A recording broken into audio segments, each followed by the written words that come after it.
Teman-teman media, alhamdulillah pada malam ini kita berkesempatan buka puasa dengan Bapak Presiden, lalu silaturahmi dan dialog. Ya. Saya bersama para kiai dan tokoh-tokoh masyarakat kita, tokoh-tokoh Islam kita yang hadir pada malam hari ini.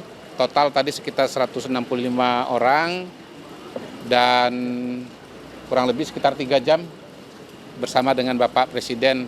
Bersama kita ada Pak Ahmad Mujani, Ketua MPR, ya Gus Yahya, kemudian Pak Marsudi Suhud, lalu Prof. Jimli Asidiki dan Pak Zaitun Rasmin. Mungkin bisa dimulai oleh Pak Marsudi Suhud barangkali atau dari Pak Mujani. Pak Mujani silakan, Pak Mujani dulu. Ya. Silakan Pak Mujani. Mari sini Pak. Ke sini. Sini Pak. Sini Pak. Ya. Nah, ini cari. Iya. Enggak Pak. Silakan. Malam hari ini adalah malam silaturahmi antara Presiden Republik Indonesia Prabowo Subianto dengan para alim ulama, kiai, habaib, tokoh masyarakat, pimpinan pondok pesantren dan pimpinan ormas Islam. Pertemuan ini dimaksudkan untuk saling memahami, saling mendengar terhadap perkembangan informasi geopolitik, geoekonomi yang terjadi pada akhir-akhir ini. Dalam pertemuan tersebut tadi Presiden mengatakan bahwa yang dilakukan oleh beliau adalah demi keutuhan Republik Indonesia, demi keutuhan negara, dan demi kedaulatan Republik Indonesia. Para ulama, para kiai memahami itu sebagai sebuah sikap yang dilakukan oleh Presiden pada jalan yang baik, yang benar. Karena itu kita semua diminta untuk tetap memberikan support, mendoakan agar apa yang dilakukan oleh Presiden Republik Indonesia bisa berjalan dengan baik, dengan mulus. Dan Presiden juga terus membuka diri untuk mendapatkan masukan, pandangan dari berbagai macam kalangan, termasuk dari para ulama, para kiai. Karena itu saya kira pertemuan ini diharapkan bisa berlangsung secara periodik dalam beberapa pekan atau dalam beberapa bulan yang akan datang. Terima kasih. Terima kasih. Silakan Pak Marzuki. Cukup. Pak Marsudi. Ya, bahwa Assalamualaikum warahmatullahi wabarakatuh. Bahwa Presiden dengan buka puasa tadi menyampaikan beberapa hal yang sangat penting, baik perkembangan untuk dalam negeri atau luar negeri, geopolitik atau ekonomi atau bahkan keadaan bangsa Indonesia itu sendiri. Yang intinya mengajak kita bersama-sama, para kiai, para ustadz, para pimpinan pondok pesantren dan pimpinan agama untuk bersama-sama membangun bangsa ini, terutama bangsa kita di dalam negeri kita. Betapapun di luar sana sedang sangat luar biasa keadaannya karena adanya perang.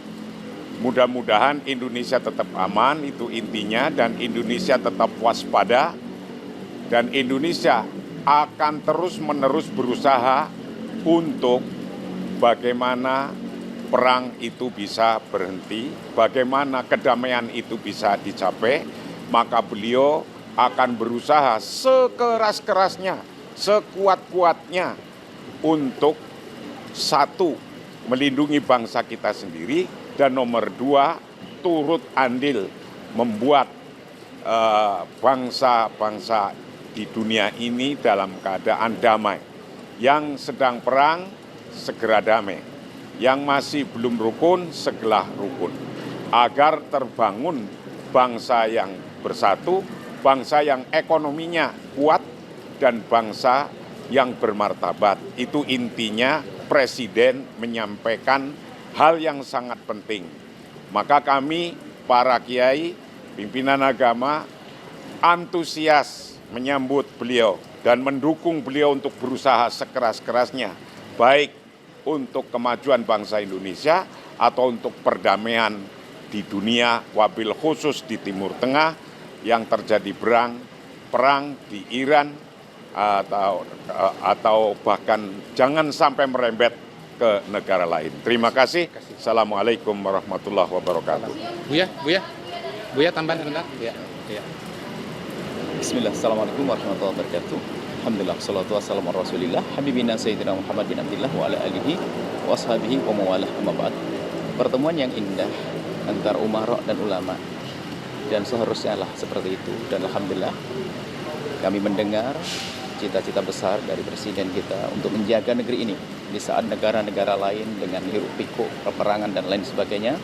Semangat beliau untuk menjaga negeri ini, maka tugas kita adalah yang pertama mendoakan. Ini yang sering kita lupakan. Kita mungkin sering bincang, teriak dan sebagainya. Kita lupa mohon kepada Allah, semoga Allah memberikan kekuatan. Semua program kebaikan yang beliau rencanakan, kita mohon kepada Allah, semoga dimudahkan. Amin. Dan jika ada kekurangan, beliau sangat terbuka untuk kita beri masukan. Dan insya Allah dialog semacam itu atau paling tidak pertemuan semacam ini semoga bisa terus berlanjut. Dan kami mohon kepada semuanya untuk bisa menjaga kesejukan negeri ini. Jangan sampai ada hiruk pikuk. Ingat bahwasanya negara kita negara hebat, negara besar, dan beliau sudah cerita panjang lebar tentang tantangan negeri ini. Dan akan bisa terjaga negeri ini adalah kebersamaan kita, persatuan kita. Dan bagaimana kalau ada permasalahan segera diselesaikan dengan indah, bukan dengan caci maki, olok-olokan dan prasangka buruk. Semoga dijaga semuanya. Uhibbukum fillah. Assalamualaikum warahmatullahi wabarakatuh. Nah, itu adalah permasalahan besar yang tentu yang lebih tahu adalah beliau-beliau. Yang jelas apa yang telah disampaikan bagi kami adalah untuk menjaga negeri ini. Kalaupun ada perbedaan pendapat di antara bangsa ini, tentunya ayo kita jalani perbedaan dengan indah, bukan dengan caci maki dan prasangka buruk. Insyaallah semua menuju keindahan negeri ini, kebersamaan dan kejayaan negeri ini. Amin. Pak Muhajir, silakan Pak Muhajir. Ayo Pak Muhajir. Assalamualaikum warahmatullahi wabarakatuh. Saya melengkapi apa yang sudah disampaikan oleh pembicara sebelumnya. Saya hanya memberikan satu poin saja. Beliau tadi menjelaskan tentang keanggotaan beliau atau untuk Indonesia di BOP.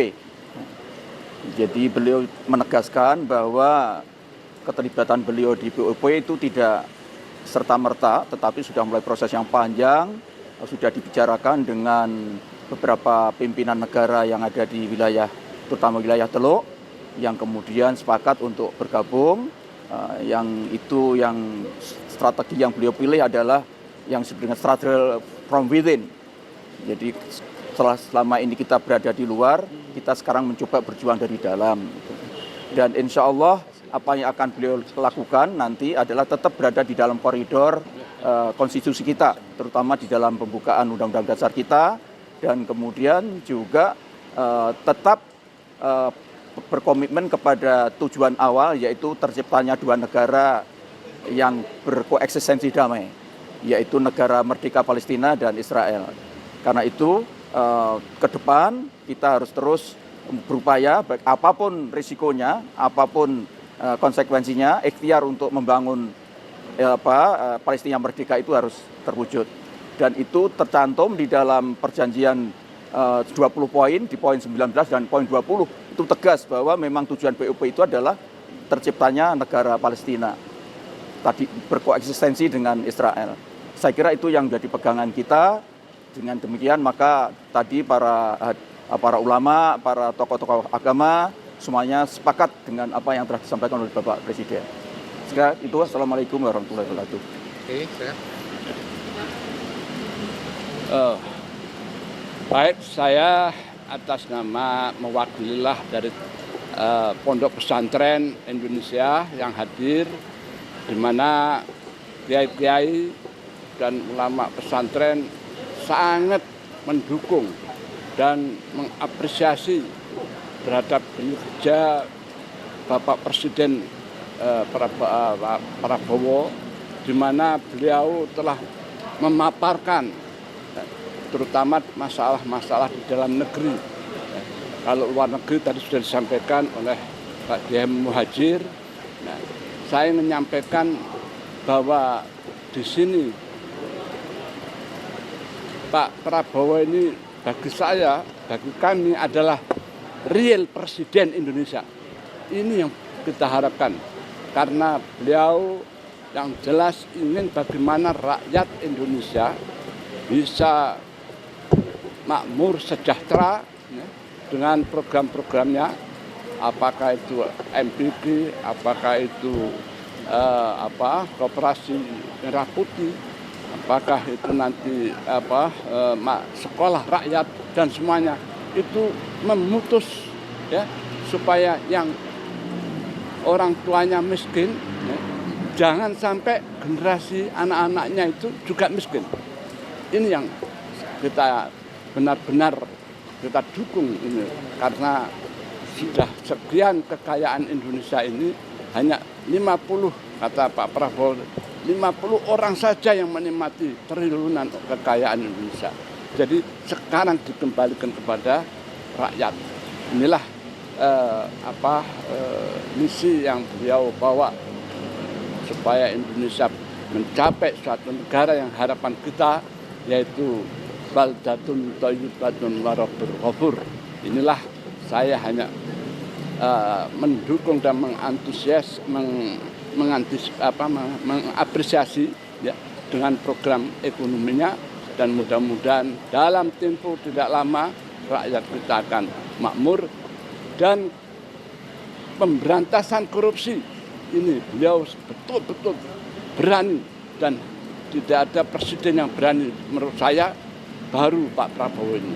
Mudah-mudahan berhasil dan keuangan uang yang dikorupsi itu bisa kembali kepada Indonesia, kepada rakyat. Demikian, terima kasih, dan kita doakan Pak Prabowo sehat, panjang umur, dan insya Allah selamat ya, karena kiai-kiai al-ulama dan umaro ini jadi satu sekarang ini. Alhamdulillah, karena dalam hadis disebutkan sinfani idza sholihat sholihat nas fa idza fasadat fasadat nas. Ada dua kelompok ya. Kalau ketika dua kelompok ini baik, maka baiklah masyarakatnya. Apabila dua kelompok ini hubungannya buruk, rusak, maka rakyat juga akan rusak, yaitu antara ulama dan umaro. Sekian dari hubungan ulama umaro, insya Allah dengan dibina oleh Bapak Presiden Prabowo ini, Indonesia akan menjadi negara makmur, adil, dan santosa. Wassalamualaikum warahmatullahi wabarakatuh. Izin Gus. Assalamualaikum warahmatullahi wabarakatuh. Sebetulnya saya itu merasa agak berat untuk berbicara, nanti dianggap mau memuji, ya. Tetapi ada kaidah lagi, al-haqqu ahaqqu ayyuqal. Kebenaran tetaplah harus dikatakan. Saya sangat terharu sebetulnya karena Pak Presiden berangkat dari kesadaran tentang kondisi yang kita hadapi. Rahimallahu mra'an arafa qadra nafsi. Allah merahmati seseorang yang tahu tentang keadaan dirinya. Dia tahu tentang keadaan bangsanya, tentang kekuatan kita, dan beliau mau berbicara secara terbuka kepada stakeholder umat, ya, para pemimpin umat, tentang bagaimana kondisi kita dan apa tantangannya dan apa peluang kita. Ini poin kedua yang penting. Setelah kesadaran tentang kelemahan kita, tapi beliau juga bicara tentang peluang yang luar biasa yang ada. Dan satu semangat yang membuat kami terharu, bahwa kata beliau untuk kebaikan umat, bangsa, dan juga untuk umat Islam di dunia, apalagi di Palestina dan di berbagai wilayah. Sekecil apapun kemungkinan, kata beliau, saya tertantang untuk berusaha. Dan itu membuat kami terharu, dan kami semua juga punya semangat yang sama. Sebab bagi kita semua ini adalah peluang yang diberikan Yang Maha Kuasa, harus kita upayakan selagi kita benar-benar sungguh-sungguh niat yang baik dan menempuh cara-cara yang terbaik. Wassalamualaikum warahmatullahi wabarakatuh. Ya mungkin ya. Ya, saya ingin menyampaikan sedikit tambahan saja dari yang beliau sampaikan tadi, bahwa ada dua hal. Pertama, kita sepakat untuk memberikan kepercayaan dan memberikan kesempatan kepada Presiden Prabowo Subianto untuk bekerja, untuk mewujudkan janji-janji beliau. Dan kedua, bahwa dari para ulama dan khususnya pimpinan-pimpinan ormas Islam, kami bersepakat untuk sudah ini nanti bekerja bersama-sama dengan para pembantu Presiden untuk membangun skema kerjasama, di mana di situ nanti akan ada bagian-bagian di mana ormas-ormas Islam dan para ulama juga akan mendapatkan ruangan untuk ikut berkontribusi di dalam mewujudkan berbagai macam agenda yang telah dicanangkan oleh pemerintah. Ini saja, terima kasih. Wassalamualaikum warahmatullahi wabarakatuh. Ya. Jika eskalasi di Iran ini semakin memanas akibat serangan dari Israel dan US, tadi disampaikan nggak apakah nanti akan ada dinamika terkait dengan keanggotaan Indonesia di BOP dan apabila BOP ini malah menjadi suatu kemunduran dalam kemerdekaan Palestina gitu. Yang saya tangkap dari apa yang disampaikan Presiden tadi adalah bahwa beliau akan berusaha menggunakan BOP ini sebagai semacam keberadaan Indonesia di dalam BOP ini sebagai semacam instrumen untuk ikut mendorong terjadinya proses deeskalasi dan lebih-lebih lagi perdamaian atas perang yang sekarang sedang berlangsung. Kalau perlu misalnya Indonesia bisa menyatakan bahwa agenda-agenda BOP on hold sampai ada pembicaraan untuk deeskalasi dan perdamaian dari perang Amerika Israel melawan Iran ini. Itu saya kira. Berarti Indonesia akan mati di BOP sampai jangka waktu berapa? Mungkin tadi disampaikan Presiden. Ya BOP kan juga belum apa-apa. BOP ini baru mulai pembicaraan dan belum sampai kemana-mana. Tapi Indonesia sudah ada di dalamnya, sudah ada sejumlah negara-negara Timur Tengah yang juga ada di dalamnya, yang juga sudah berkomunikasi, bersepakat untuk terus menjalin koordinasi dengan Indonesia. Semua itu nantinya akan bisa menjadi instrumen untuk menjadikan BOP ini justru wahana mendorong terjadinya deeskalasi dan perdamaian dari perang yang sekarang sedang terjadi terkait dengan Iran itu. Ya. Presiden kan menyatakan niat gitu untuk menjadi mediator antara Iran dan Israel gitu ya. Mungkin tadi disampaikan juga Presiden ada arahan seperti apa tuh dalam dialog gitu. Ya, yang jelas bahwa Presiden menegaskan komitmennya, beliau akan melakukan apa saja untuk ikut berkontribusi membantu ke arah perdamaian, penyelesaian masalah, dan lebih-lebih karena penyelesaian masalah terutama konflik di Timur Tengah hari ini akan terkait secara cukup langsung dengan keadaan kepentingan domestik kita sendiri.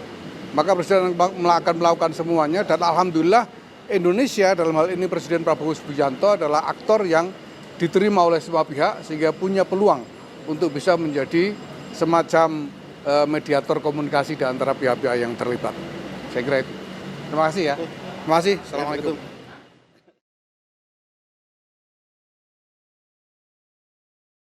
Jelajahi cara baru mendapatkan informasi. Download Metro TV Extend sekarang.